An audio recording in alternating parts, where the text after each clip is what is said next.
atklāt Smiltenes novada pētniecības muzeja organizēto konferenci Smiltene vēsturiski notikumi Krustcelēs.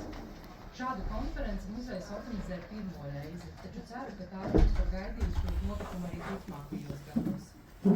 Šogad vēlējāmies pasākumu organizēt Smiltenē pilsētā, tāpēc gribu teikt paldies Smiltenes vidusskolai un vidusskolas bibliotēkai par atsaucību un doto iespēju tikties šeit, šajās brīnišķīgajās telpās.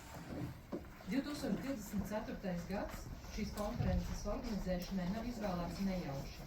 Zināmā mērā iezīmē muzeja 7 gadu pētnieciskā darba attīstības ciklu, kurš uzsāks 2017. gadā, un ar gadiem pilnveidojoties rezultējies gan vairākās muzeja ekspozīcijās un izstādēs, gan brīnišķīgās sadarbības iespējās ar spēcīgiem pētniekiem un vairākām pētniecības iestādēm. Pirms dot vārdu referentiem, es gribētu īsumā ieskicēt šo 7 gadu posmu muzeja pētnieciskajā darbā. Līdz ar Smiltenes novada muzeja stratēģijas izstrādi 2017. un 2021. gadam un pirmreizējās akreditācijas procesu 2017. gadā, Mēra muižā tika izveidota un atklāta Smiltenes novada muzeja pamatekspozīcija Smiltenes novada medicīnas vēsture un muzeja pirmssākumi, akcentējot doktoru Ilzes un Jāņa Krūmalu ieguldījumu Smiltenes kultūrvēsturiskā mantojuma pētīšanā, vākšanā un saglabāšanā, kas radīja priekšnosacījumus Smiltenes novada muzeja izveidei. 2020. gadā, atzīmējot Smiltenes pilsētas 100-gadi, muzejam sadarbojoties ar Smiltenes bibliotēku un novada pētniekiem, tika sagatavota un izdota brošūra 100 notikumi Smiltenes vēsturē, kurā ieskicēta nozīmīgi notikumi politikā, kultūrā, ekonomikā un citās dzīves jomās, sākot ar 7. gadsimtu līdz 2020. gadam.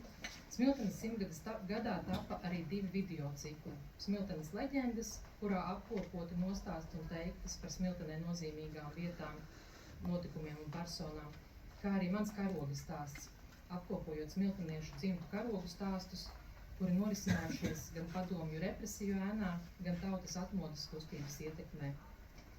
2021. gadā muzejs uzsāka pētnieku piesaisti un sadarbību ar pētnieciskajām institūcijām.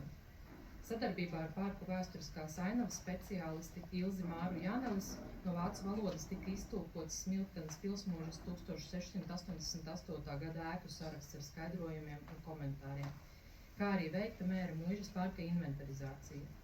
Sadarbībā ar Latvijas Universitātes literatūras, folkloras un mākslas institūtu un mākslinieku Prišu Salmani tika izveidota izstāde Smiltene 18. gadsimtā un Jakobs Lange, kura iepazīstina ar Smiltenes draudzes novada vēsturi, akcentējot Smiltenes mācītāju un valodnieka Jakoba Langes ieguldījumu leksikogrāfijā, latviešu kultūras izpētē un dokumentēšanā. 2022. gadā izveidota Mēra muižas vēstures ekspozīcija, muzeja darbiniekiem papildinot bijušās Virzuļu pamatskolas skolotājas Ingūnas Kudlānes apkopoto informāciju. Muzejs piedalījās arī Smiltenes futbola tradīcijas 100-gadē veltītās grāmatas Futbols Smiltenē no meistara līdz rūlim tapšanā. 2023. gadā sadarbībā ar uzrunātajiem pētniekiem veikti pētījumi par Smiltenes apkārtnes muižu zemnieku saimniecībām 17. un 19. gadsimtā, Cērtenes pilskalna vēsturi, neatkarības kara norises Smiltenē un apkārtnē.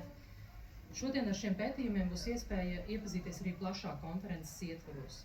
2023. gadā muzeja darbinieki veica pētījumu par dziesmu svētku tradīciju Smiltenes novadā, kurš tika publicēts muzeja Facebook kontā.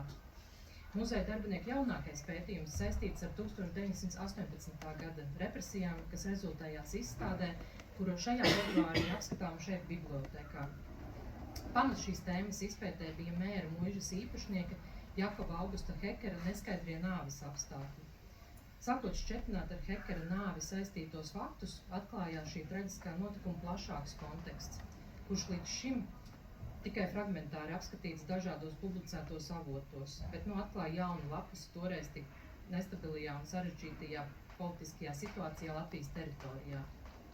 Izstāde vēsta par notikumiem 1918. gada februārī, kad vācu karaspēkam atsākot kara darbību un lielniekiem atkāpjoties, dažās dienās Ziemeļvidzemē arestēti vairāk kā 300 latviešu inteliģences pārstāvji, sabiedrisko un politisko darbinieku, mācītāji, advokāti, tirgotāji, namsaimnieki, kā arī vairāki mūžu īpašnieku un vācu baltieši. Vairāk kā 20 ķilnieki tika nošauti, to skaitā arī mēra mūžas īpašnieks Jakobs Augusts Hekers un Raunas mācītājs Ādams Jende. Strādājot pie izstādes tapa zināms, ka Latvijas universitātē top maģistra darbs par šo tēmu, līdz ar to priecājos, ka mums izdevās sazināties ar šī darba autoru Lauru Kļaviņu, un Laura piekrita mums šodien par šo pētījumu izstāstīt plašāk. Runājot par turpmākajiem muzeja pētnieciskā darba virzieniem, noteikti jāakcentē darbs pie 2 jaunu ekspozīciju izstrādes. Tā ir Smiltenes pilsētas vēstures ekspozīcija, vēršot uzmanību uz Līvenu dzimtes izpēti, un ekspozīcija par padomju varas īstenotajām represijām Smiltenē un apkārtnē. Ir uzsākts darbs pie Smiltenes pils un pilsnovada vēstures izpētes no 13. līdz 17. gadsimtam, un turpināsim arī jau iesāktos pētniecības virzienus. Tas tāds īsts koncentrāts